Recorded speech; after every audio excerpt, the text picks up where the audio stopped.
新闻一开始，咱先来关心上新的消息。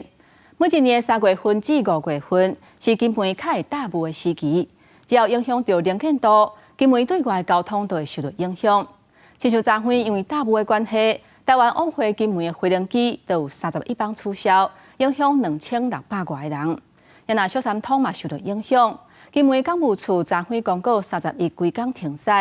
今仔日就要看能见度的情形，才会决定敢会有准帮。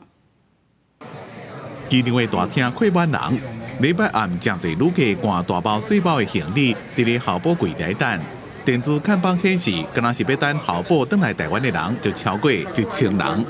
要回台湾扫墓啊，那天有雾的话，就要在这边。我们从早上等到现在，预计就是早上就到台北，我们是500多号。金门大瀑布对外的海空全部受影响，因为能见度影响飞行的安全，台金航线航班昨来回总共被取消31台次，真侪旅客调伫咧机场，影响的人数有2691人。到4月7日透早5点，气象署无搁再对金门发高雾特报，滞留的旅客会慢慢消退。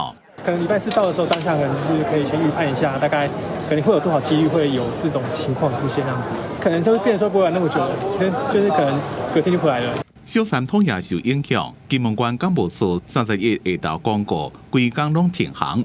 因为海岛型气候影响，每年3月到5月拢是金门大瀑布的季节，常常造成高雾影响海空运输的情形。4月初3、初4清明的前后，若是个大瀑布，官府可能会启动台金疏运专船，协助民众返乡的需求。松山机场即天的航线是无受影响，对外来回班机起降拢正准时。